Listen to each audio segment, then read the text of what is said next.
Indeed. Hey, Jake. What's up, guys? How you doing? What's up, champ? What are you guys up to? We're just talking IT. No, I saw it. I was actually chiming in down there. I don't know if you guys are seeing the chat. It's kind of coming up slow for me. So Yeah, I got to refresh mine. Let me refresh the camera really quick. Basically, when I pause my video on my chat, because I can't run that with my bandwidth, the chat eventually thumbs up when you're not playing the actual stream. Right. Yeah, it takes I about definitely 15, feel that. 20 minutes. hey, Thanks again. Thanks again for last night, man. You really did a great job. Oh no, I appreciate all the support. I mean, without you guys supporting it, it really doesn't turn into much more than that either.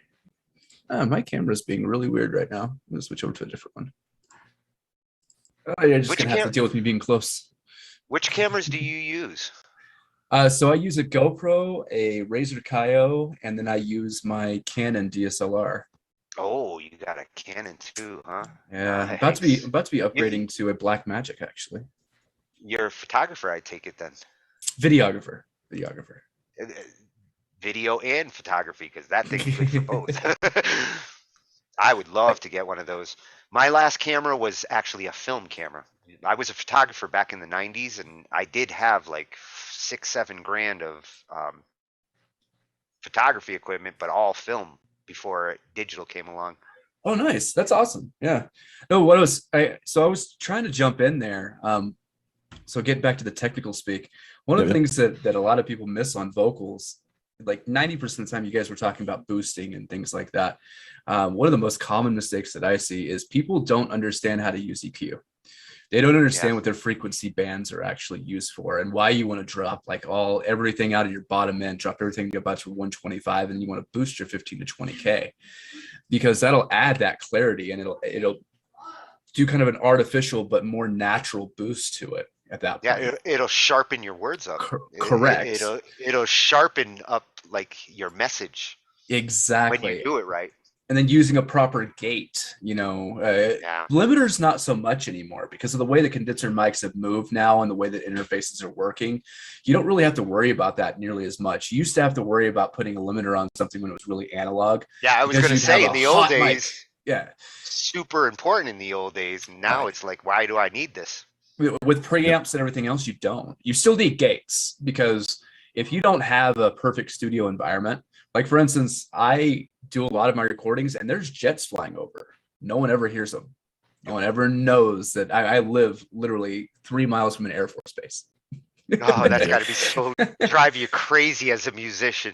It did, until I learned how to properly use gates. And so I learned how to set up my mics. And that's one of the most important things that people really need to start understanding, because, this mic right here, this is not my normal vocal mic, but this is a Blue Spark Blackout. It's those blues are awesome. This one is not. This is about a $140 mic. It's designed for podcasting, basically just talking, not really designed for vocals. But almost every song that I've put out on BandLab, not my other recordings. So my other recordings are all s02e50s. Are you using that? That's what I'm using. No shit. Yeah, absolutely. And because I've got it dialed in so well for this setup that I have here. Now, when I go to my live studio, which is actually just a place that has a mixer and a few other things on it, I use an SM7B with a cloud lifter. Because I just really appreciate that mic. The range and the things that I can do with that particular mic are absolutely fantastic. But yeah, this is what I use for my vocal mic at home when I'm just here goofing off in BandLab putting something out. This is what I use. And now, that's USB, right? No, this is actually or is it the XLR? It is XLR. It is taken through a Focusrite, a 2nd gen 2i2, which is about to be upgraded to an 18i2 3rd gen, and then I'm also going to be adding a Claret. That's what our boy Bullet uses. Yeah, I'm going to be actually upgrading to the Claret preamp as well, the Octapre. I'm going to be running both, because there's benefits to having both of them. The 3rd gen interface has that air mode on it, but the Claret has better preamps. Yeah. And so as far as being cost effective and what I want to do, that's where I'm going in that direction. And then I'm eventually going to add a PreSonus Studio Live 32S. That's my big, that's where I'm going. And mostly because of the onboard compression and the analog emulation that they have on it. But going back to instruments, going back to recording, going back to these things, what a lot of people need to do is they really need to turn their volume down significantly. You want to really get, when I talk about on my show, every once in a while, when I can do a live recording when BandLab is actually cooperating with me, one of the best things to do is record low and then learn how to bring it up without clipping it. Learn that process. Yeah. Learn that. Learn how to. And I like that bottom up. Yes, it gives you more. I like headroom. that bottom up approach. Yeah. Yeah, and it's so much easier to hear things if you start, like when I'm mixing, I always start with it turned down and I bring the volume up to introduce my ears to the sound in the track. It's much easier to mix going from silence to noise than trying to go from noise to silence, because your brain reprograms itself. So if you hear something really loud, your brain starts to mess with your ears and try to compensate, and you won't actually hear what you're hearing when it's loud. And as you bring it down, your brain is trying to compensate for the noise. You don't hear your mix properly. But if you go from silence up, you'll hear as something comes in. So Quintessa's asking, since we're talking mics, what would we recommend for a condenser mic? I actually would never recommend a condenser mic to someone who doesn't know how to use one, ever. What I would recommend is I would highly recommend going the Shure SM7B route, because that's a dynamic mic. It's a dynamic mic. That's what it is. But you can use it through an interface. You can use it through a cloud lifter. It's probably a very popular choice. I would never, ever on the singing side. Yeah, it's the best entry level mic for a home studio that you can buy. Yes, you're going to spend around $500 on the entire kit, but that's low, considering, the Manley reference, which is my dream mic, is, close to $4,000 before the power supply and preamp that you have to have with it. Just the mic itself. Yeah. Most Neumanns run anywhere from, 18 to 3,200. And, when you're starting to look at the what is divined as the standard, those are the ones that are out there. So I would never, Quintessa, I would just say I would never, ever, ever, ever, ever recommend to someone who doesn't have studio experience or a studio environment. I would never recommend to go a condenser mic. You won't get anything out of it. Go dynamic. You'd be better off running a 58. And an important question there is whether you're talking about a mic that you might use in multiple. Losing you there, Tony. Yeah, he's breaking up a bit. Yeah, I think he just dropped out. I think she is currently using a 58. So that is currently using. Yeah, so she's using a 58 on a Scarlett. So if you're using a 58 on a Scarlett, that's actually a really good setup. It actually is a really good setup. What I would recommend is learn how to make that mic sound good. Learn those little tweaks. Learn those things that you want to do, because a dynamic mic for recording is actually really amazing. Especially, like I said, for the newbie to home recording and things like that. The enthusiast, it's going to start going towards condenser mics and things like that. And they're going to start really mastering what sound they're after. There's different mics for different things. There's different types of mics from the same company. Shure puts out how many mics, and they've got, the variety is absolutely insane. And some of them are strictly drum mics. That's all they're good for. Then you've got brands like Telefunken who have stereo mics. Learning how to use a stereo mic setup is totally different. And oh, no kidding. I would like to play with some of those stereo mics. Yeah. One of the aspects that she was mentioning was that she moves around a good bit when she sings. And that was one where with the 58, for example, you really do have to be kind of in that sweet spot in order to keep the volume consistent. So something for her with is a consideration for sure. Moving around. Well, that's almost with any mic though. I mean, you get a large diaphragm cardioid mic on Omni, and it's going to sound different depending on what your position in the room is. And so one of the things about recording that but would you really want an Omni though? Would you really want an Omni for a vocal mic? I mean, that would not be my choice. I would never use an Omni, but what I'm saying is in those situations, if you don't know how to set it up, then it's going to really change things. Vocal discipline, like if you watch somebody, like if there's a great scene from the movie Bohemian Rhapsody, and it's overlooked. I just watched it. So you probably know what scene I'm talking about, to where it shows him singing in the studio, and it shows him in this very upright and rigid motion when he's singing it. He's singing a very specific way when he's recording, but Freddie Mercury was everywhere. You know, in the grand scheme of things, when he was moving around, he was doing all sorts of crazy stuff. But in the studio, he was right here. He was in this area. It's, you know, that's part of, that's, once again, that's vocal discipline. And it takes work. It takes a lot of work. And that's why you see studios, like, even for those who aren't used to doing it that way, when they do go into the studio is designed to take even a newbie singer and make them follow their rules. The pop filter's there to make sure they don't eat the mic. You notice, like, you always see these studio musicians, like, holding their headphones as they're singing this way, because the engineer is making them open their vocal cords, even if they don't. They're up high, their chin's up. Making them do it. Yeah, their chin's up high generally. They put that mic a little bit higher than what's comfortable usually. They make you reach for it, because then you're using your diaphragm, you're pushing up with it. And then on top of that, a lot of studios now are moving to a half moon type screen, noise filters. Oh, They're using those. Seeing that everywhere. Yeah. And a lot of studios are moving that, because what it does is it forces you into this one particular spot. Even though you're in this beautifully, you know, sound dampened, acoustically perfect studio. But they're trying to control that sound to a precision level. Exactly. See, I love that. This is like the next generation of, you know, at this point, we've dealt with digital long enough now that you're starting to see the sound engineer tricks that, like, now they're really getting in their groove. The early 2000s up till like 10 years ago, a lot of digital sound engineers were just trying to figure out, like, what the hell is this shit? Because everything changed overnight. Now we're kind of getting in that comfort zone, and you're really starting to see advanced tricks and sound reinforcement like that. Correct.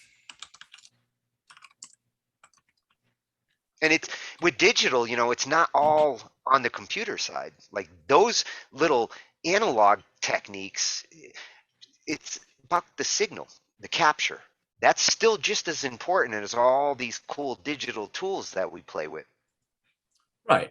But I mean, you gotta remember that what we're learning in digital too, a lot of that's being passed down right now. A lot of that's being passed down from, you know, some of the pioneers in that were like, let's say Alan Parsons was probably the first to really start into digital. I think he's the first to start into digital. He was an analog guy, but he started making. And he was just as advanced in the analog world. I mean, he was always ahead of the game. Then you had you know, legends like Eddie Kramer that were like super pushed the boundaries. I mean, when I talk about push boundaries of sound engineering, he did things with analog that wasn't supposed to be possible. Yeah. You know, he recorded for David Bowie, the Rolling Stones, Eric Clapton, so many different sounds. You got Joe Barresi, who basically molded the digital scene with people like Trent Reznor, Queens of the Stone Age, that digital era coming out of the grunge rock area and moving into actual digital recording. And so, and you know, back then, your digital still felt analog. I mean, ADATs were still tape. Like, it still felt like it was analog, except you were starting to get a digital signal. Yeah, but I mean, it was a lot of work, and the conversion. Think about it. They didn't have all these cleanup tools that nowadays we take for granted. You can clean things up digitally now so fast. Back then, you had to roll your own. Well, the other thing that we're seeing too is we're seeing less jack of all trades in as far as studio engineers. Yeah. We're seeing studio engineers that are specializing in vocals.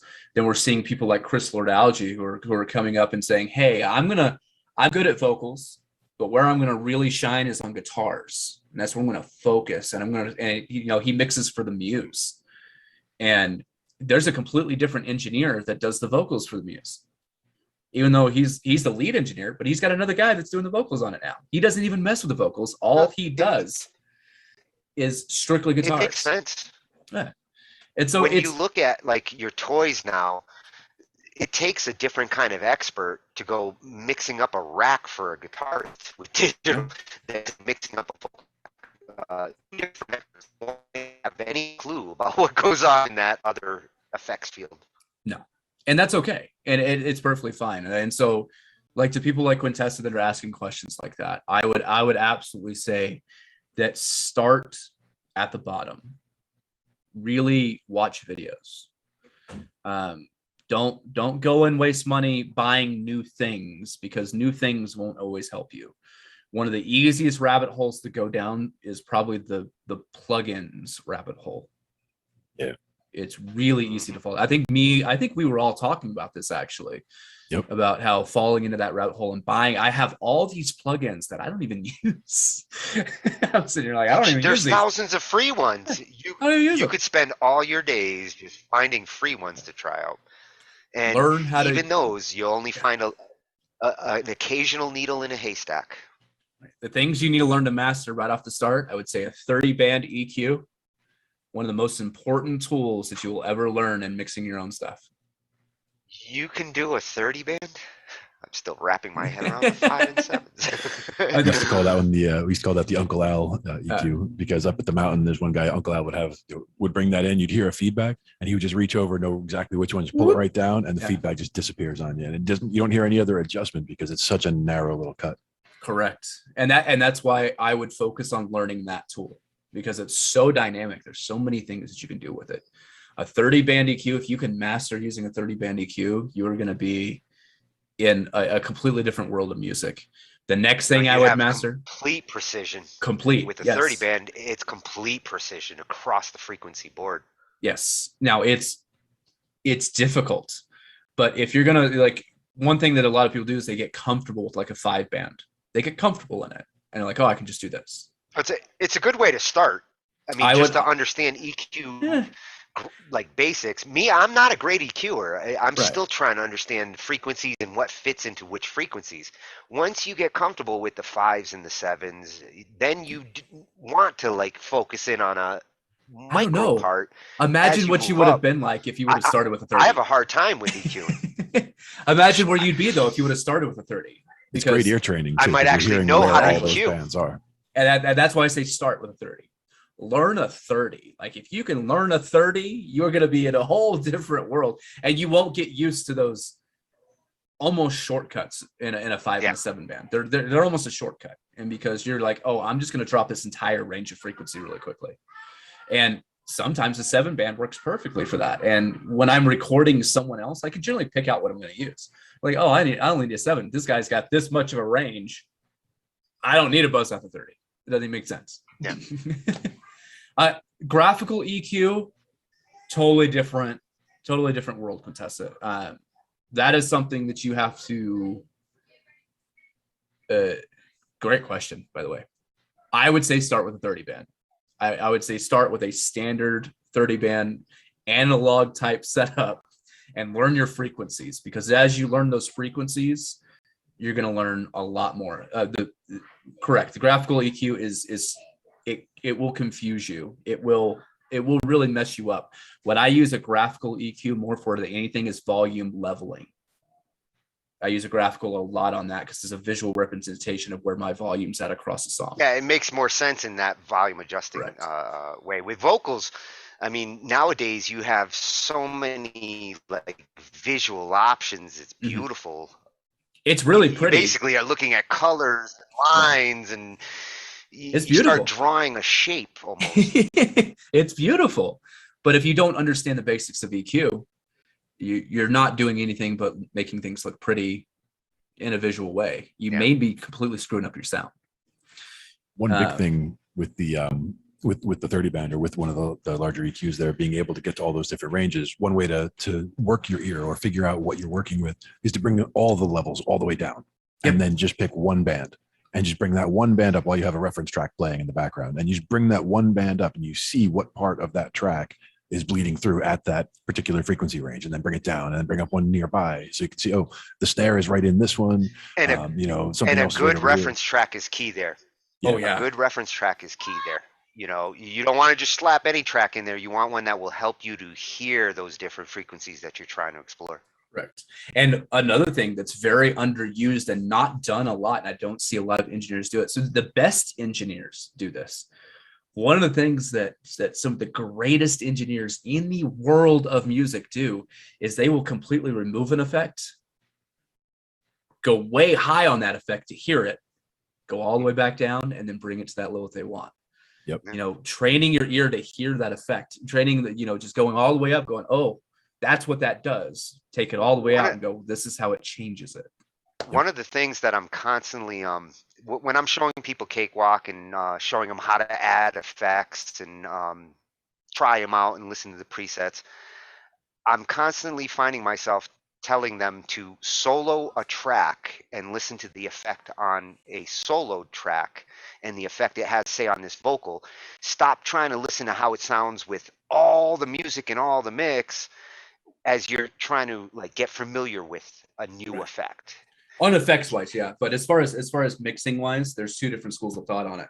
One of the things is, and this is, I don't think either one is wrong. There's one school that says, make sure you're mixing with your. We are about 1 hour into the show, and we know how She's gonna do a Lab bounce. likes to go ahead and say, bounce, rabbit, bounce. So we will be going ahead, disconnecting and reconnecting for part 3. What is this voice? We will then go ahead and continue. Talking Shhh I.T with Tony and Glenn and special guest Jake Zeke. Stay tuned. We will be right back with you. I love you, Edge. That voice is incredible. Thank you. I hope I'm not barging in and taking over, guys. That's not what my intent was. I just are you kidding? We love This the is guest. fantastic. Great to have you. I was like, I know this. Come on in. Actually, I saw it pop up that you were in the waiting room, and she actually let you in before I could get to it to let you in. Yeah. So.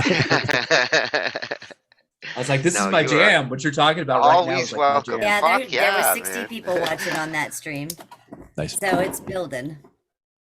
And very useful information. I mean, this is the shit that I get asked all the time. In some cases, I don't have the right answers. I don't have the answers, and I say, you know. But we do know how we would approach. We do know how we would approach troubleshooting the answer, and that's where a lot of times it's the approach that helps. Where some people they have a problem and they just, you know, hey, I can't get whatever to work, and it's like whether I know the answer or not, I know what I would try, and it's like, well, we could try this, we could try that, we could do this, we could try that. You know, try to simplify the situation down. And also understand. And that's why it's nice here because they have a feeling like they have somebody to go ask now to get an answer. And you guys are great ones for them to come and ask. I'll tell you, if I was going to ask anybody about live sound, though, I'd be asking Glenn. Like live sound, yeah. There's a different art to that, and I do it. Sure. I do it. But I don't do it to the level that you do. Lights, for me, man. For me, I'm more seeing more what my buddy Mike does. Like I'm seeing a window into his world of how he mixes sound, and he's like next level with the stuff compared to me. Like me, I get how to hook it all up and all that. He has all the equipment. He knows, you know, like start to finish. Like he could just show up and run a festival and you know pack it all back into his Jeep by himself and get out of there. Yeah. How about sound, Bill? Bill Midday, sure. Yeah. He's got a great studio in his basement too. He's actually known for being like the biggest open mic guru here in my area. So let's see. We did now the open mic at the match. That wasn't Bill's, right? That was somebody else. I'm trying to think of the last open mic. That was John Canava usually has one there. What board is Bill using on those? At one point he was using an older Behringer that he had. Yeah, I'm surprised he's using that on the road. Actually, there's a lot of people that moved over to the X32 when it came out, and there's been like 6 variations of that since it's come out. There's people that just stuck with it. The X32 is probably one of the greatest live sounds. Hell yeah, that is a sexy board. They're usually using some rendition of it. You know, Personas was kind of late to the party on that end. I'm gonna hit But the go live here. So I think Personas has the popular choice though. they have the best. They have the best Yeah. home studio mixer right now. Period. Yeah. The most desirable. Are we back? I'm a fan. Are we like official back? I think we're just getting started. We're getting the new key. New key. Yeah, I should say when it turns on. Meeting is now streaming Yeah, I really live hope on they do custom something. live streaming service. I love when that happens. Oh, you guys, like I said, you were just talking my jam, and I was like, as far as like making live, we are going live. Going for the live looper. She's trying to make it loop. That's what she's Looper, doing right now. looper, She's looper. purposely trying to make it loop. Say what? We are talking and another bag of like Glenn said earlier, IT with Tony and Glenn and special guest Jake Zeke. Take it away, boys. oh, and we're back again. Why, thank you. We got a king size bag for Jake tonight. I know. I really what I appreciate about this portion of this particular show. What I appreciate is that one of the things that a lot of people get confused on, and we saw that in the chat, is they get way ahead of themselves. Way ahead. They're like, oh, Yeah, you know carriage before horse all the time. Yeah, they're like, oh, like, I need to get a new condenser. Like, well, no, like you're probably using the best mic Ask for you why. Right now. Like, Ask why. Yeah. Answer why. So what if, you know, if so-and-so is using one, do you know how to use it? Do you know what the difference between Omni and Direct is? Do you know the difference? Yeah, I mean, there's things to really take into account with it. Why are you buying that mic? Maybe you actually want to buy a studio pair. Maybe that's what you actually want to move into because that fits your vocals better. But I would say that the best mic to start with, always, in a discussion, no matter what, start with a nice dynamic mic. Go with like a Shure 58. SM7B is probably the classiest and the one that I would recommend to anyone. It's a little bit more on the budget end, but it's going to bring you closer to that studio level. And see, and that answers the first question you should ask is, what are you trying to do? Correct. That answers the what, and then the equipment that you choose should answer the why to that what. The SM58 is a great choice for other reasons as well. Like we were talking about live sound as well. And that's one of those where, you know, the 58s are just always in the bag because at any particular gig, if somebody needs a mic, just grab a 58 from the bag and throw it in. They're good. And it works. And they're rock solid. Like they last forever and you can actually beat on them pretty good. I mean, there's a reason that Shure is the industry standard. There's a reason for that. You know, they modeled the perfect mic. You know, you got to start getting to, you know, like the Super 55s. That's a completely different level that people completely forget about with Shure. Is that was their model. They perfected the most classic mic in the world. They perfected it, and it is the go-to. I mean, look at some of the biggest names in music that use them live. Dave Grohl, Foo Fighters, 55 all the way. Mm-hmm. The rest of the band uses 58s. Like I can almost guarantee you that every single live performance that you see, 99% of them are using a version of the Shure 58, whether it's a wireless version or a wired version of it. That's what they're using. Yep. You got to think about that. And they sound great. Why do they sound great? Why? Why did they sound good? And why are you can't? Have you ever dealt? Have you ever dealt with the wireless versions? Oh yeah. Have you ever got They're to fantastic. compare the wireless version? How did you feel about was there a sound difference? So there's this thing going around right now where I'm seeing a lot of facilities and a lot of smaller venues like trying to go cheap, and they'll go with these 4-band wireless mics and like, wow, that sounds so awful. They sound really tinny. They're really prone to feedback. They have an issue on them. Well, I had an opportunity. Yeah, that's what I always notice. Yeah, I had an opportunity to go and actually, so one of my side gigs that I do, so I drive a big hauler truck. It's a main job. But one of my side gigs is I actually set up major sound venues, major. Like I did the doTERRA Essential Oils event, and they have a huge stage. Did Stadium of Fire, which is an incredible event here in Utah, where they have this live fireworks show and music. I'm going to be setting up for Metallica when they're here on their next tour. I'm already booked for that. And basically I build and create these audio places, right? And I don't actually engineer them. You get to play with some toys. You get the toys, yeah. But Awesome. It was my first experience with a truly, multi-million-dollar setup. And I don't say that lightly. It's literally multi-million-dollar setups that are out here. And I noticed, I was like, they're using, they're using a Shure system. Their entire wireless system is Shure. Every single bit of it.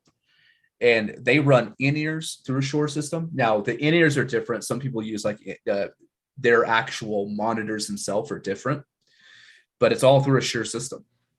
It's because it's tried, it's true, it works. And that's all RF, right? Correct. All radio? Yeah. Every bit of it. Yeah. And it's compatible. That's the other thing that a lot of people don't realize is what Shure has done is they have made their stuff compatible with everything. Like you can buy something that's Shure and it'll just plug into what you already have. And that's the key to making a standard. Any company that wants to make a standard, that's how they do it, by making it like open-ended for everybody. Yeah. Otherwise, nobody's going to follow your lead. Exactly. And so what I would say is that yes, the wireless version of the Shure 58 system is absolutely just the same. It's not any better. That's awesome. It's awesome that they've gotten there, because that was not the case even 10 years ago. Wireless versus wired in performance was a decision. Correct. You've also got dedicated, RF signals now, which is very different than what you had before. Yeah. And so you've got very, very precise frequencies that are on these mics, and they're dialed into a very specific spot.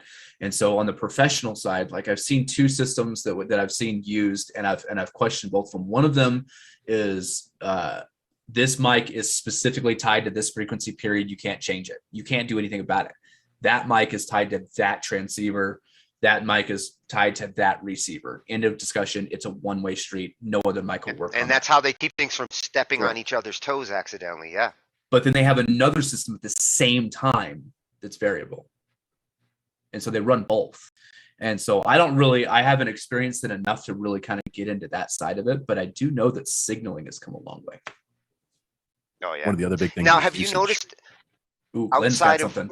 Glenn's got something. What was that? Usage for wireless, where with the wireless mics, you give somebody a wireless mic, and the first thing they want to do is go walk out in front of the crowd. And walking out in front of the mains is a bad idea. So it's like you gotta know what you're doing. I mean, the wireless mic is great. It's discipline. I mean, if it's just wireless and it's just there and it's just one less thing to trip on, that's great. But if you're using it because you plan to go travel, understand how that microphone interacts with all the speakers that are around you if you're going to go wandering. Understand that you're right in front of the monitor and you drop your mic to your side. Yep. But then you've got. I've seen the guys do this all the time. I've always thought the best use of wireless is to avoid like tripping all over shit on the stage. In its simplest, it's really just to be able to move around on the stage without running across a cable that you don't need to have. But also something that's come in that's very new to the scene in wireless, specifically the Shure system, is that it does have an anti-feedback. It actually does. It has a system that recognizes feedback, that is able to say, oh no, this is bad, cut that out. Yeah, stop giving me that signal. AI, huh?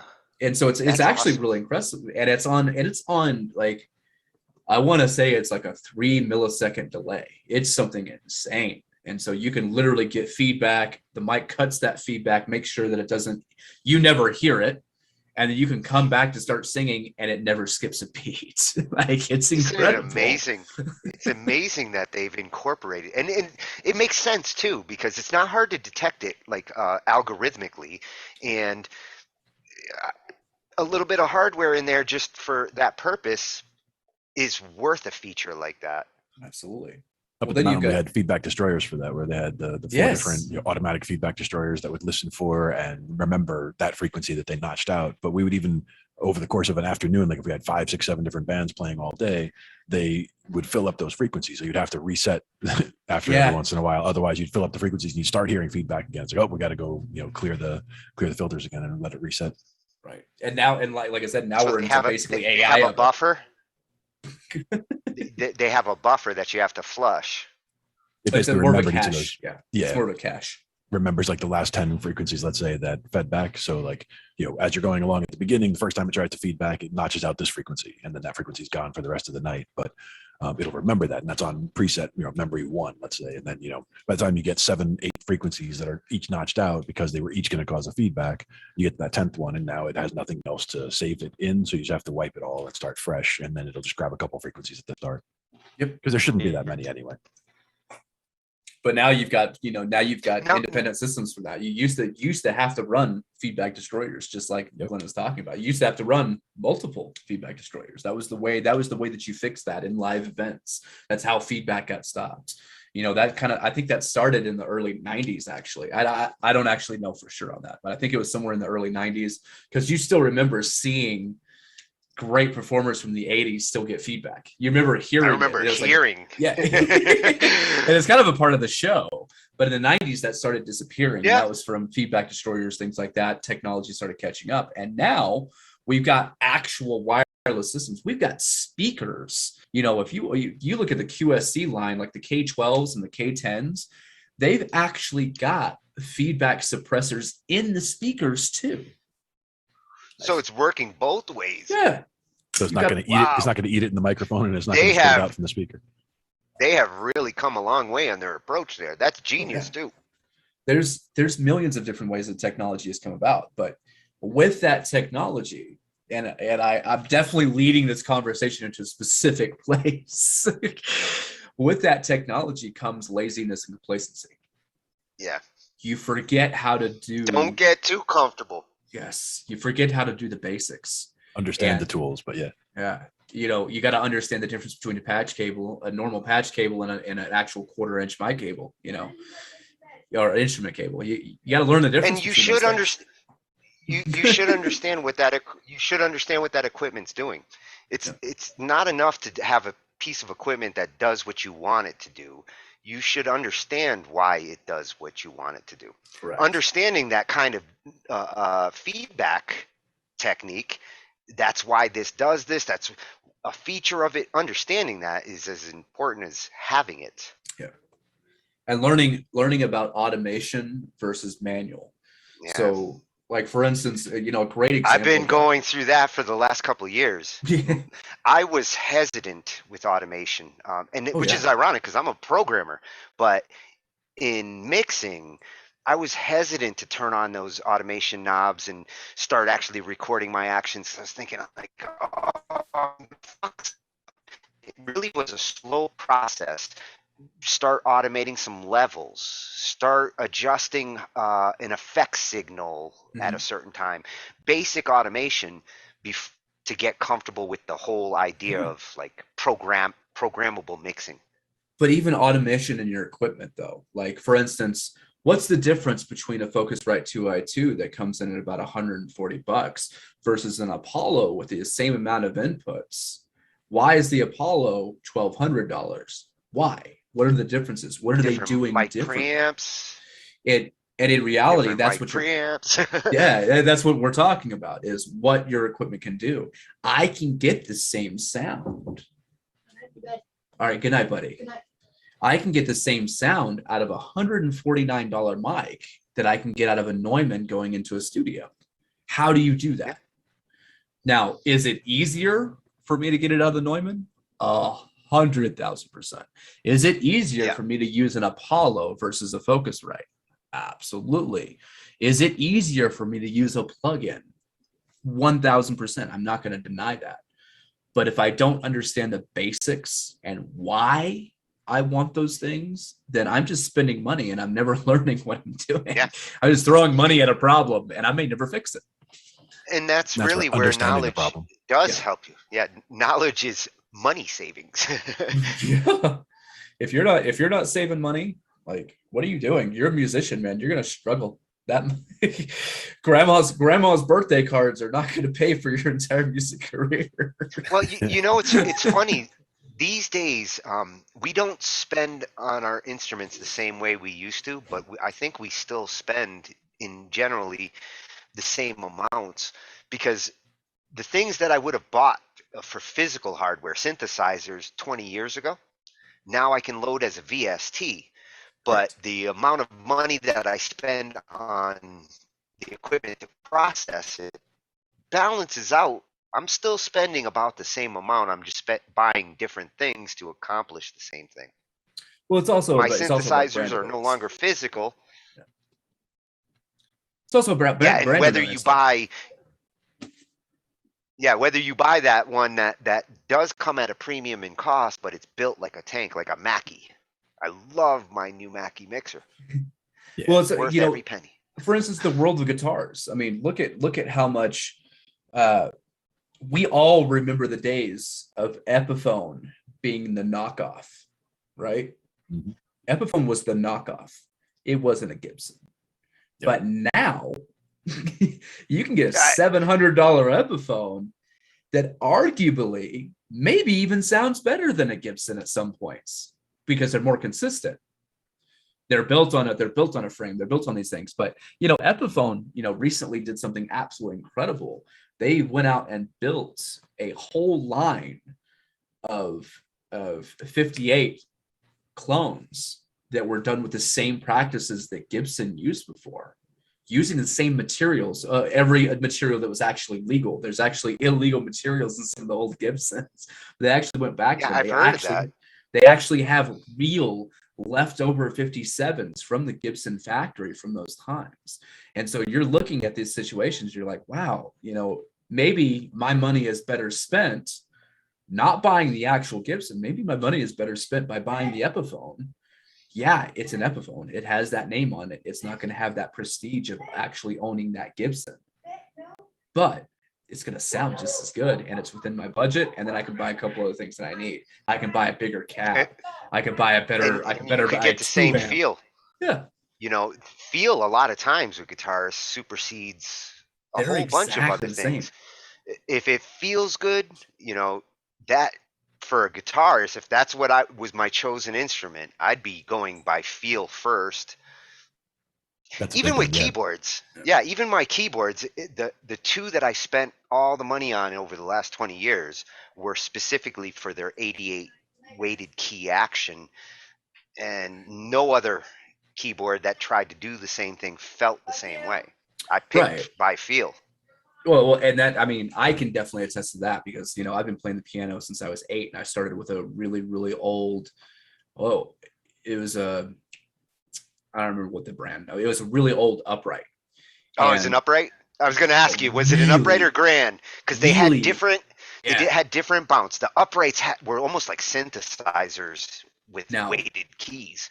The upright that I had was so old and it was so aged. It actually had really long arms on it, and so it had different size arms actually. And so it actually, when you open it up, it actually went from top to bottom, kind of a deal. You're like, wow. And so each key actually felt different. Oh, like some keys were easier to press than some lower. Snap back. Yeah. Some don't go down as easy. Right. And so I learned this, and then it really, what it ended up doing is it ended up putting me in a position to where it was really difficult for me to play anything that wasn't weighted. Like if it wasn't weighted, if I didn't have that action on it, I couldn't play it. Like I couldn't. I lose your dynamic range. It completely. It messed up my fingers. It messed up the way that I would. I didn't know if I actually pressed it, and then it would surprise me when that sound came out, because it's just on a little sensor. You hit it, it's just boom. You're like, shit. That's how I feel anytime I play my regular keyboards, the non-weighted ones. That's how I feel every time. I feel like I'm like, oh shit. I'm walking on glass on my keyboard, because all you got to do is just touch it, and the velocity sensitivity on those springy keyboards is like it picks up everything. there is some use for it though. I'm starting to change my approach mentality to play certain things with the springy keyboards and use the weighted keyboards for. I'm traditionally a piano player too, so Right. when I write, I'm thinking arpeggios and nice, expressive from the weight of a piano keyboard, not so much the spring expression that you get there. But those are better for like those retro synth Right. sounds. And if I'm going to do Everything some has its Pink use. Floyd tracks, I like that keyboard. But yeah, but what I'm, like I said, technology is just catching up to a point. And so it used to be, there used to be a clear difference between an Epiphone and a Gibson. Straight up. Yeah, but they're But they're now doing so good to duplicate the process. I mean, you can't they're even tell. basically they're duplicating the process that they used to build those. I played a classic casino the other day, a real casino, a real one. And I played an Epiphone, one of their latest models, right next to it. And I'm telling you, I could not tell the difference. They sounded so close. They sounded so close. They felt so close because, Epiphone is taking a lot of care to getting those actions right, to getting those things done. Now, I don't know. I know there's other brands on there like PRS, and I kind of have a lot of shame right now. Shame going on Fender because of the whole Guitar Center, scenario. And, I think an old Fender is worth a lot more than a new Fender. I think a new Fender is a piece of shit. But they've had their moments throughout right. all the years. But Fenders they're like Corvettes. You have years where that was a kick-ass guitar. But what I would say is no matter what, instruments, mics, your DAW, whatever DAW you're going to be using, plugins, whatever equipment you're picking up, make sure you understand that equipment. That's like the biggest thing I can put at people is that you guys have heard my tracks on a $150, not designed for this mic. I can't believe you're using that blue on those tracks. Yeah, if you've heard it. I would not have guessed that listening to those. And I do it live. And so understanding how to use your equipment is a really big step. Because I'm not gonna lie, I was of the boat when I first started recording at home on my own.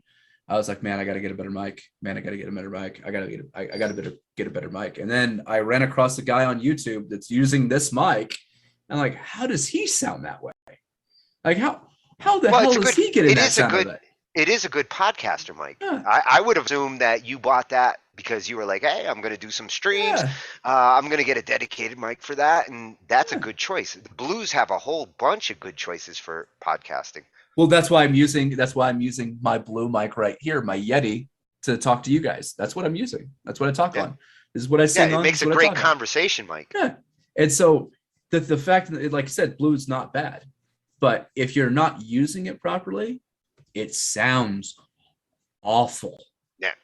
Like absolutely terrible. And I've saved myself from spending money and being in the same boat that I was in learning how to use this mic by learning how to use this mic. Now that I know how to use it, my next mic, I know what mic I want to buy next. I know why I want to buy that mic. I have a very particular use for the mic that I'm going to be buying.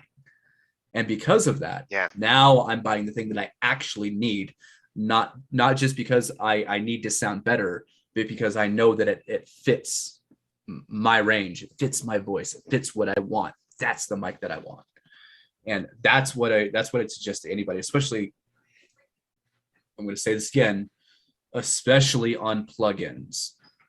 Learn your basic plugins, because if you don't learn those, all those new ones are going to completely overwhelm you, and you're going to be like, why does this sound so awful? Because you don't know how to use your equipment.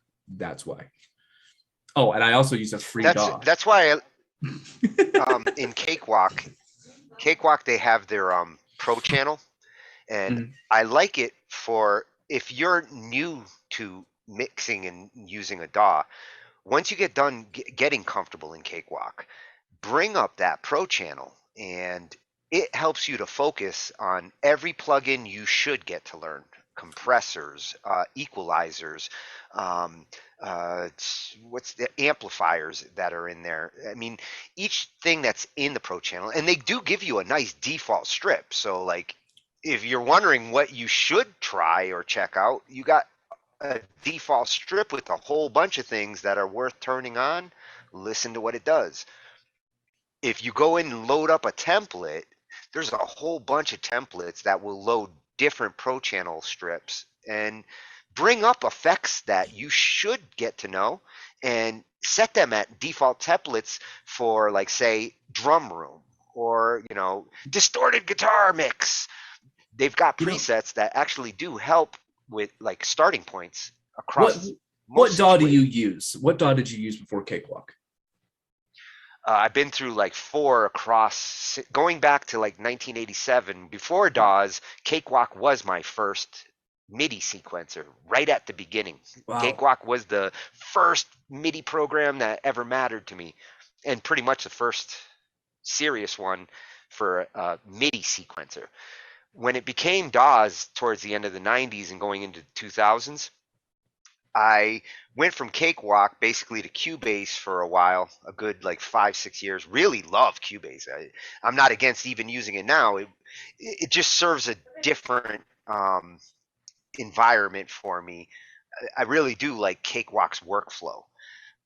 And after Cubase, I kind of took a break for 10 years on music. And when I came back, I went back to Cakewalk because it was free.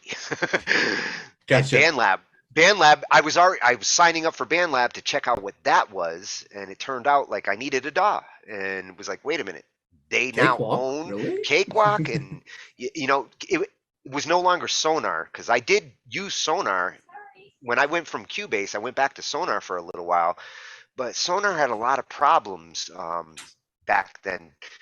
The company Cakewalk had been bought and sold, and Right. by like 2009, you didn't know where your DAW was going to be in the future. It wasn't until Gibson bought it and put it under this umbrella that now you can be rest assured Cakewalk's going to be around for a while, because they are still actively developing, like, weekly.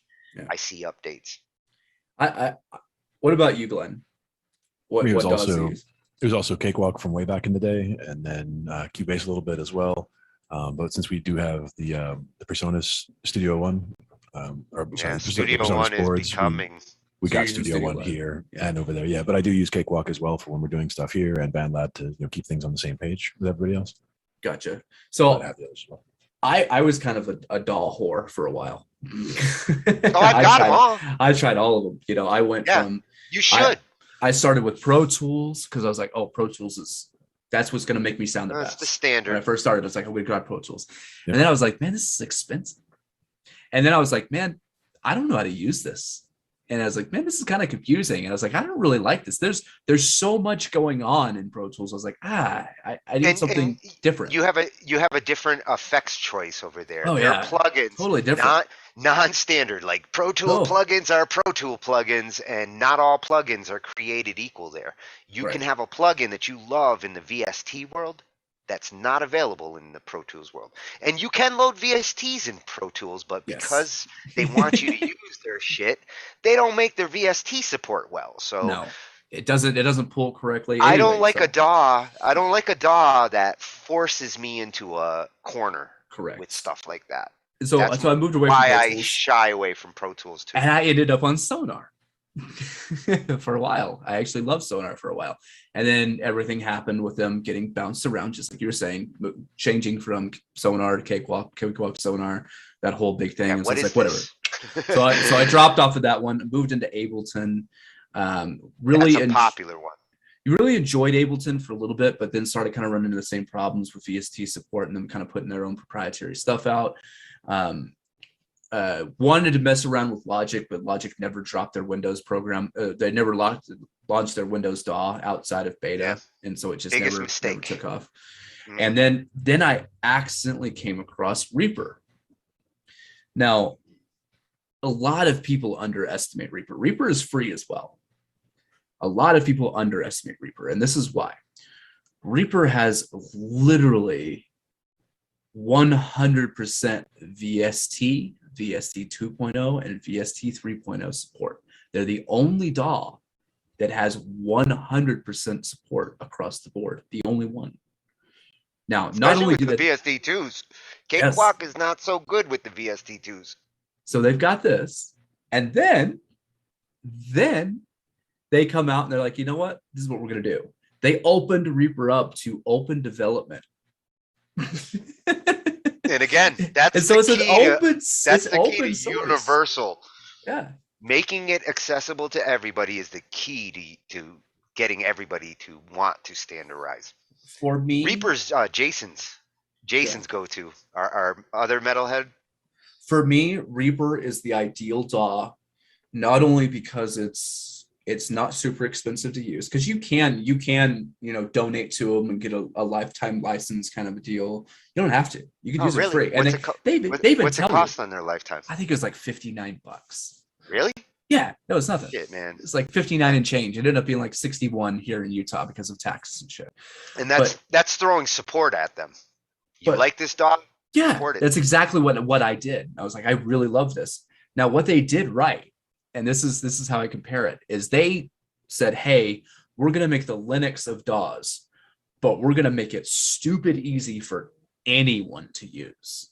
Nice. And so I mean, you guys have seen the interface on the way the DAW works, right? Very nice and clean. It's literally double click to add a track. And I mean, the way that you can actually snap your different views, like Jason has a beautiful, on one screen, he's got a nice console, it scales nice, he's got all his tracks right above. I am compelled to use Reaper more. For me, the big yay or nay is going to be how it integrates with my keyboard. Whatever DAW I use, I need to be able to load instrument tracks. If it doesn't load my instrument tracks for my Roland, there's like 4,000 instruments in there. If there isn't a library, a INS file that I can say, hey, DAW, when I click on this channel and I go to this on this keyboard, show me all my sounds. Let me pick on the computer. It will. Cakewalk is the one DAW that I've gotten to work with my keyboards, but I have standard keyboards. So I'm assuming Reaper, Ableton, any of them should support the same thing. Well, here's the thing. If Reaper doesn't support something, someone goes, hey, they don't support that. I'm going to go ahead and build a plugin specifically for that. And there's literally, like, that's the beauty of it being open source, is there's so many people that use specific non-mainstream or mainstream stuff. You know, they use those types of things. That's what they do. And so they develop these plugins for you. And you can reach out to the community and be like, hey, let's figure out how to make this work. And they'll do that. It's the most, like I said, Reaper is probably the most intuitive, the most open source, the best. It's the best one to jump into, because there's also, Reaper has an entire huge, incredibly large video library on how to use Reaper.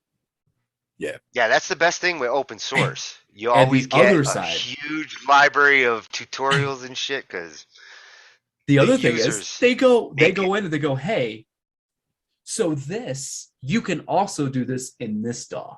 They're not afraid to throw other DAWs out there and say, hey, you can do this here too. And it's very similar to how you do it here. You know, you do this here. It is like, oh, over in this DAW, you do it like this. Over in Reaper, you do it like this. You can do the same thing. It may be a little bit different, but we're going to show you how to transfer. And that's what I really love about them. They're incredible. And so I really give it to Reaper. I know I'm a fanboy in this end, but coming from being a DAW whore, as I say it, you know, I gotta get Jason on here with you. You guys can cheerlead it. I've been around the block. I'm under the. I believe any good sound engineer these days has to be fluent in any DAW that they would have to deal with as they work with tracks coming from different directions. If you're taking bands from all over the place, some of them are going to be self-producing until they come to you with work. And if you want their source files, then you need to be able to load that Reaper file or that Cubase file or that Ableton file and have all the things necessary for that project to move back and forth. Daltinius, I'd have It's to a big disagree with you. challenge. I'd have to disagree with you, Daltinius, because we were just talking about one of the biggest differences between DAWs right now is the money that's involved with them and the exclusivity and independent VSTs and your ability to do what you're doing on any DAW. Unfortunately, not all DAWs are created the same. No. It's not. And unfortunately, one of the biggest problems that we have right now is we have for instance, Pro Tools. Pro Tools is notorious for this. Pro Tools has a Windows-based side, correct? It sucks. It sucks. It I absolutely hate sucks. I've got it, and I turn it off, and I don't even want to keep it on. Why is the Apple side so good? Why? Well, it's because that's where they develop it, and then they port it to Windows, and there's limited features in some cases. They push you to the cloud. They want you to do your DAW in a cloud. Correct. I'm on a 3G connection. I don't want to be recording on my music machine to the cloud. I need a local application. And on the Windows side, it's almost like they're trying to be what BandLab is, just with their online editor. Right. And why can't I? Which BandLab does for free. So, like on Pro Tools on the Windows side, I might as well use BandLab. Well, why can't I put a Reaper mixdown, a multi-track mixdown into Pro Tools and it loads up each individual track? But I try to take a Pro Tools mixdown and it will not load each individual track. Because their proprietary bullshit does not play nice with anybody else. They're not building a standard that people are going to build around. Reaper's open source approach is open source is where you make standards these days. In any software, not just music. Like open source software is where development really happens, because the secret sauce to the program is not hidden proprietarily away. Correct. And that's where Pro Tools as an industry standard, you go to music colleges and it's like you're only going to learn on Pro Tools. Yeah. Then they're not teaching you music production for the future. They're just trying to push a certain solution on the it's like using Macs in school when you were a kid, and then no office you ever went to in the future was on Macs. So the only thing those Macs did for you in school was like teach you, how to draw with pixels back in those days. Right. One thing I can say about the multiple DAWs is that it's important to understand what you're looking at. Like, if you're like you're saying, you're getting files from different people, you need to be able to load them all, but it's also just important to be able to understand the workflow. Like if you just jumped into a DAW and said, can I make a song in Fruity Loops? Can I make a song in Reaper? Can I make a song in Pro Tools? And it's important to just, figure out, okay, well, this stuff's over here, this stuff's over there. And within a few minutes, you could acclimate if you're accustomed to any of them. So just getting really into whichever one you have is important too. The real standard nowadays for transferability at its basic, especially with BandLab, the standard is stems. So as long as you understand that, like, this is all the tracks that I make 60, 70 tracks on my project in Cakewalk. I have to break that down some way in order to send it to somebody on BandLab, because they only let you put 16 tracks up. So here's the bass tracks, here's the guitar tracks, here's the drum tracks. Stems philosophy that you've seen over the last decade is this is the universal method of which I can send you tracks and I know what you're going to hear is what I heard here. The problem is if you want to adjust something or change a mixed instrument in that stem, then you're going to have to give me a call, let me make the change, and here's a new version of that stem. So it's not a perfect transition, but it does get the job done, because what you hear here is what you hear there. Correct. I think another thing that's really missed the point. You lose a little of the mix in the transition. So you don't want to be doing that between engineers. Engineers should send source files to each other. I want whatever DAW you're using, and that way I can mix it here and send it back to you in the same DAW. In the same format, yeah. For you though, one thing that you mentioned that really bothers me hugely, incredibly, big time, mind blown, bothers the shit out of me in the music industry specifically, and we're going to stay within this. Education as a whole has a big problem with this issue, but we're going to stick in the music right now. The fact that you go to a engineering school, producing school, you go to a music school, and they teach you, oh, we're going to teach you sound production, we're going to teach you audio engineering, and they do not start you on analog individual components. What the fuck? The basics that you need to know in order to understand the digital analog like the version. fuck, why are you, what, like you're not teaching individual components? Like if I go to school for audio engineering, I expect to learn about what a compressor does, why it does it, how it does it. I expect to understand how an EQ works. I expect to have this giant fucking rack of individual components that I'm going to have to figure out how to. Well, they do give you good toys. Yeah, they give you good toys to play with. Yeah, but they're like not you, the right like you said toys. earlier. Well, like you said earlier, if the effects, if the plugin does it for you, a lazy teacher will just like tell their students like, "Oh, just load this plugin in. Yeah. This is how you solve that," without saying like, "This is what's happening when you press that button." Exactly. And Why is unless this you can frequency bake change? this cake, just because you can put a microwave cake in there and hit start and have that, if you don't know how to bake a cake, then you might not have a cake. What's the difference between delay and reverb?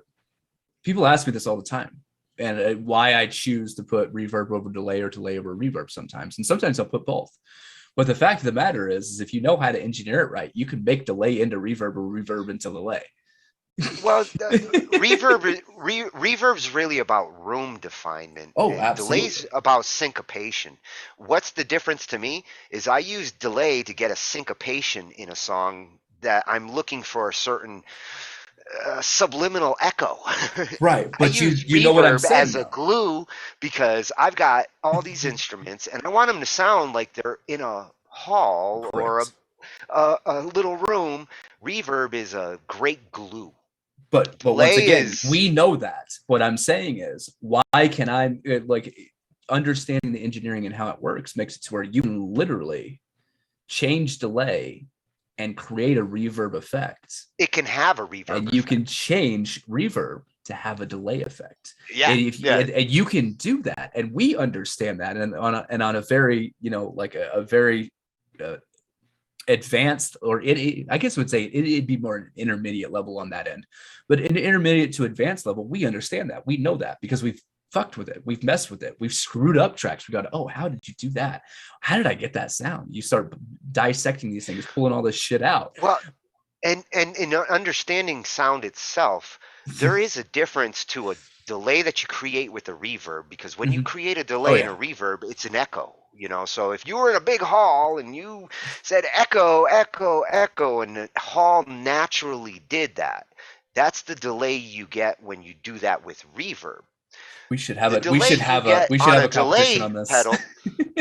We should have a competition on this, because I can almost guarantee you that I can make a delay effect that you would think is reverb. Well, you can, but the delay effect, even though the delay effect that you're getting might sound the same, in the analog world, it produces a different effect. Because with the delay processors, yes, it can sound like I'm in a hall going echo, echo, echo as it gets quieter and quieter, and the delay does its thing.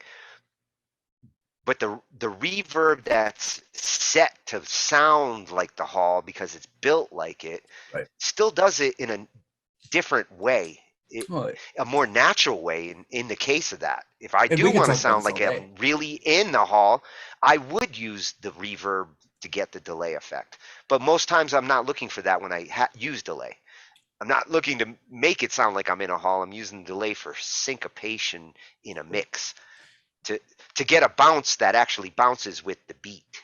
Well, it's also, it's learning how to use panning effects versus wah-wahs. It's learning how to use things like width and understanding how to create a bigger depth. It's learning how to cut. It's learning how to cut frequencies on a already completed music track to add your vocals to it. There's a billion different things that we could talk about in this, but when it all comes down to the basics, what it comes down to is we'll have to have an effects night. We'll have to have an effects night and like focus on an effect for a little while and see where it's useful. Correct. And the basics are the reverbs and delays. Those are the first two that like I use in my buses First Yeah, two for buses effects I make wise. in a mix. These are the first two buses I make are for those two things. I would say for learning though, like I stand by this, and I will always stand by this, and I will never change. If you are starting to record yourself, or you are starting to record someone else, the two things, as far as vocally, the two things that you need to learn how to use before anything else is a 30 band EQ and a compressor. Those are the He's gonna two sell things me you on learn. that, Glenn. Yep. You Damn gotta it. learn to do it. You're gonna make me load up a 30 band. You've got to learn it. It's the most important. Those are the two most important tools when recording vocals. I know I'm talking vocals specifically right now. Actually, on the vocals, I really should for that. Okay? You sold me on it. I need to be using this on my vocal mixes. on Yes. instruments, that could be a completely different night too. We can talk about recording instruments, because recording I'm instruments is lucky. different. With my instruments, they're all coming usually from controlled MIDI and controlled signals. I don't have to I never have to EQ my synth tracks because it's so calibrated that like it's always in the frequency I want. But Right. vocals is a totally different But I beast. mean, you talk about, we can start talking about, direct ins. We can start talking about amp and miking an amp and to record that way. Why you want to do it one way or the other? What the difference between the two is? What kind of heads to use? Why you don't want to drop a tube head directly into an interface? There are a lot of different things you want to be careful with. And the same goes with miking drums. Oh yeah. I wish last time that I got want to play somebody with to teach me mics drums. and instruments. Me too. Miking drums. I know how to play the drums. I don't know how to mic drums. I actually don't know how to do that. It's one of the things that has eluded me in the last 12 years of recording all sorts of bands and music and all sorts of stuff. Miking drums has been the one thing that I haven't done. I have never gotten good at it. I don't know how to. Well, that is truly an art. I never learned it officially either. It is truly an art. But I did get to experiment for like 2 years. I was living in my buddy's studio and he was building it, and I built a egg around him using that like soundproof foam that they use for office ceilings. It's really good at like bouncing sound back. Really cheap at Home Depot, and I built a giant egg around his drum set, and it was all tied to strings so that as he was playing, and the things that if I wanted to bounce the sound in different directions, I had like 7 microphones all going around, some at the drums themselves and some actually facing the foam to catch reverb going back. And it was almost like I got to put his drums into a built-in shower. Do you know what you reminded me of when you were saying reverb you this? get in a shower, but it with a drum set. You know what you remind me of when you're saying this kind of stuff? You remind me a lot of Brian May. And I say that because have you seen, if you have anyone in this chat, anyone that's a fan of music, everyone should Google this right now. Look up how Brian May has his guitar amp set up. Not his Red Special. I'm talking about his guitar amps. He runs 6 box amps, and he mics them in such a way, and they have power supplies designed in such a way. Every single one of the effects, he does not have an effects pedal. You guys know this, right? You made the other night, which He does blew not my have mind. One. He does not I have was one. like, yeah, Sound just comes from all the different amps with all the different correct. sounds. And so like I said, if you are a music enthusiast in any way, shape, or form, actually look into what Brian May pioneered in the way that he started miking amplifiers, the way that he started playing guitar, and then you can kind of get into the Red Special and kind of see how he built a guitar. But when you're talking about, he does have a distinct sound. Yeah. But when you're talking about putting things up in like a drum room to get a specific sound, that sounds like something that Brian May would do. Like, hey, you know what? Let's do this. And it would create this grand thing to make this sound happen. And that's such a Brian, and that's why I said that. It was a huge compliment. And they were all like that. like you saw in that scene in Bohemian Rhapsody when they got in the contract and they were like, here, go record in this house for 3 months. Yeah. And there's this whole little segue for like a couple of minutes where you see them like doing the tracks. They're done with the tracks and they're like, oh, we got more tape or we got more time.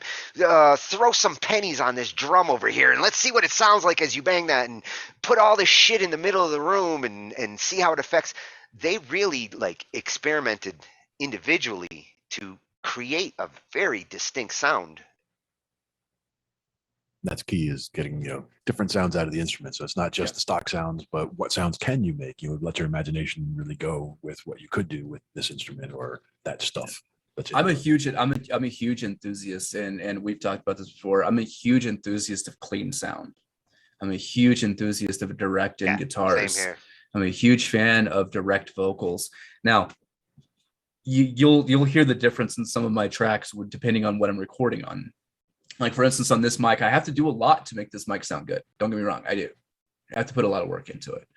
But when you hear something that I've recorded on like a Neumann at a friend's studio, or something I've recorded on my SM7B at the live studio, when you hear your friends let you play with some good toys. They have fantastic toys, but we all share, and I do a lot of Those are stuff good for friends. Them. And we all just do things for each other. I funny thing is, I am featured on a Christmas album this year that's going to be releasing in December. Nice. I am featured. I sang 2 songs, and now the funniest part about this is I have never in my life before I went that day sang these songs. I didn't even sing them prior because I didn't know what they were going to be. They're like, hey, I need you to do lay down a couple. I was like, all right, cool. I go over to like Christmas music, and I'm like, oh, what the fuck? I love Christmas I don't music. know this shit. And I was like, okay, I'm gonna bullshit my way through this. And I ended up like doing this really wicked, rock version of like Little Drummer Boy, and then I did a really cool, really echoey and distancy Silent Night. And so I'll send them to you. I'll send them to you. They weren't my choices. They weren't my choices. Oh, but they're nice choices for your voice. You ever hear Joan Jett's Little Drummer Boy? Yes. One of my favorite. That was kind of the style that I went into it. I was like, I wanted to try to hit that. It was definitely influenced that way. But once again, I'd never done these before. And so the fact of the matter is that I went in there with the vocal discipline that I had learned. And I was able to lay down tracks that I'd never done before. And anyone. And that's, if you're going to do one like that, Drummer Boy is a great one because you pretty much learn it like as you go. Right. It's one you can learn as you're listening. But here's the thing, though. What I'm getting at with this is everybody that's in the chat that's thinking about, buying a mic or doing something like that. One of the biggest things that you're going to run into is you're going to buy this really nice mic. Really, it's going to be really nice. It's going to look really pretty, and it's going to come in a really nice wooden box. It's going to come in a box like this. They do package them nice now. And it's going to be, and you're going to be like, oh, you're going to open it, and the bike's going to be like, oh, and it smells good, and everything about it. And you're going to plug it in, and you're going to go, yeah, and it's going to go, brah, and you're going to go, what the fuck? That's what's going to happen. I'm telling you. Learn to use a shitty mic first and get rid of that, because then when you get that new one, now you understand what those sweet tones you're getting for, those warm tones, that tube feel, or that, if you're going to be using a lot of auto tune, that really flat feel, you're going to start learning what it is you want. You don't know what you want yet. Most of the people on BandLab, I can tell you, they don't know what they want. You should never assume you know what you want. No, not until you know. Not until I you think know. I think I've learned a ton of shit over my lifetime, and I can still safely say I'm not 100% sold on what I want. I'm like 99.9% what I want, but there's definitely some room for variation. At this point, I'm 100% sold on a couple of things, and one of those things is I want a manly reference. That's the mic that I want. I want a manly reference. It is the most incredible mic that I've ever heard, seen, felt. I know everything on the history of how the mics are built. I know that they're all built in Chino, by hand. I know that their quality control is absolutely out of this world. The engineers that worked on them are actually incredible. Hand-built mics? Hand-built in Chino. Really? Everything. And they're absolutely 100% beautiful and fantastic. And so I know that I want that because it fits what I want and what I need. That's what I know. Without a doubt, I want that. I know without a doubt that I want a PreSonus 32S because I know what I'm going to use it for. I know why I want that thing. You do know your boards. But there's other things that I'm not sure about. Like I mentioned, I'm getting an 18i2 and a Claret Octoprix. I'm not sure I'm going to stay with those. I honestly don't know. You know, I might go into an Ultimate Sound. I may go into an Apollo. I may eventually change my mind on that. But it's the Apollo is interesting. Yeah, and so I just don't know. And because yeah, but it's good to have a baseline though too. Like I would literally, for anybody that wants to get into this, Focusrite has a starter kit, which is an interface, a mic, and a set of headphones and a stand. I've sold like 25 of them. I've sold like 25 of them in the last like year and a half, with people who were like, I need to go from my phone to something, and they needed an interface, and those mic bundles. There's been at least 25 sales in the last year and a half. Buy one. From me saying, just get this. It works. I know this person's used it. This person's used it, and they're all doing the same thing. They're moving from their phones to Cakewalk on BandLab. Cool. The beauty, because their phones are full. What a lot of people don't know is that started happening over a year ago. Their software got so bloated like a year ago that all of a sudden everybody on BandLab was like, I can't use my phone anymore. And you want to know something fantastic? The next couple of months, I had like 20 people come at me like, I need to do this. I'm going to tell you guys a trick. Really, I'll go over this in my show. You can put a Focusrite 2i2 interface into your Android. Into your Android? Wait a minute. Yes. You mean as a like a I can virtual record. app? I can record. No, I can record from my interface and my condenser mic into my Android phone into the audio recorder, and it sounds perfect. Into the mic or to the line in or to USB in. USB? Oh, USB Lightning port? USB-C. Yeah. Direct from your interface. Direct from your interface. Your interface will go direct into your Android, and it will power from the battery on your Android to power the 48 volt that you need for your condenser. Now you'll suck that phone up fast, though. You it will do a short recording. It will die. It takes. I've gotten about 2 hours battery life out of it. No, actually, that's reasonable. Yeah, about 2 hours. I was actually thinking like half that. But if you can get 2 hours worth out of that scenario, that's fantastic. You don't even need a fucking computer to record quality vocals. Yeah, you don't. Sit in the park and do it. That's what I'm saying. There are options out there. You know, another option to look into. Zoom, the H6, H8. Yeah, the H6 is what I have here. Yeah. Woo. Yeah. H8 is probably. H8 is probably really my favorite Zoom appliance ever. Are you talking? That's the one with the two mics on the top, and then. Oh no, it's like, completely modular. It's completely. I thought you were talking about their. The H6 is the one I have that has the mics on top, but that double mic on top actually comes off, and you can replace it with an individual. It's all modular. Yeah. You've got different types of mics on it, like the H8. I think they have like 6 different types of stereo mics. They have a stereo, they have a large diaphragm, they have a condenser, a modeled mic. They have all kinds of crazy shit. Like it's absolutely insane. Zoom, like if you don't have a computer, once again, you can record directly in, and I mean directly in. You can record an entire song, mix, master it, add effects onto a single Zoom. It'll cost you $300. Mm-hmm. And this is one I've been using for live recordings, just the H6, but it's got, with the built-in mics, just capture a room from the back, but also you capture the room from the back. I could also take take the direct lines out of the board and get a board mix in there on tracks 1 and 2. And I could take 2 mics and fly them out in the back corners of the room and get a room mix from way back there as mics 3 and 4. So and he does get some good ones. Oh, I've heard some of his different situations with that thing, and it really does do some nice room captures. oh yeah, you can punch in, you can punch out on them. You can do full multi-track recordings on them. Yep. And the mic preamps don't suck either.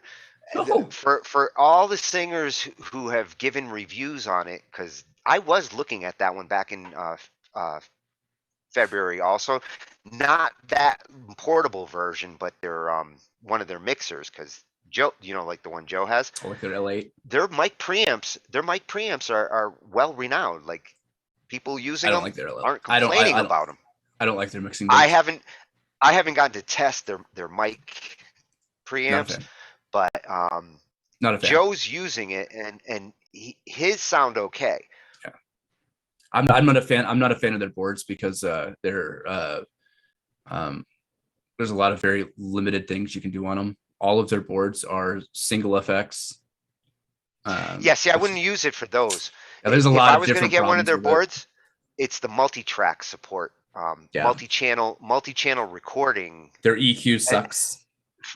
Well, see, I wouldn't use them. I wouldn't want to use their EQs. All that just saying stuff in I do general. in post. For general signal in, being able to multi-channel record on one device was why I was looking at them in February. I wanted something that could record on more than just channel 1, 2. Yeah, I would. I mean, if I was gonna, I would. Like I said, I've been using an L8 and L16. I think that's what it is. An L20 or it's an L16 or L24. I don't remember what the number is. Numbers get confused. All I know is I've used both of them and I hated both of them. I just absolutely despise them. I love the handy recorders, or like the H6, H8. Love those. Absolutely 100%. Yeah, that's Huge the one fan. that I'm really interested. Huge fan. That's a But workhorse. But I absolutely despise their boards. Despise them. Yeah. Despise them. We're at an hour, and I'm out of here, guys. Yep, it's actually we're just about an hour a minute, so it's gonna cut us off in a minute here anyway. Yeah. But you gotta work in a few. Huh? Yeah, I gotta be up at 4 again. So, but I really appreciate the conversation. Thank you for having me on. Yeah, man. Anytime. Oh, thank you for coming on, man. I hope it didn't run. I hope it didn't run over too much because I tend to do that. I know I get really stupid excited and I start talking and I don't stop. No shit. Time out is fine. You want to talk about toys? I can talk all night. All right, boys and girls, you guys have a good one. I am out of here. Yeah, that was fun, Jake. Thank you. I think that was. And thank you all for coming to another episode of Talking Shhh I.T. That with was a Tony gentle Black. landing. You all have a wonderful evening, and we'll see you tomorrow night. Toodaloo. Deuces. Thanks, guys. Check you next time. That was a blast, guys.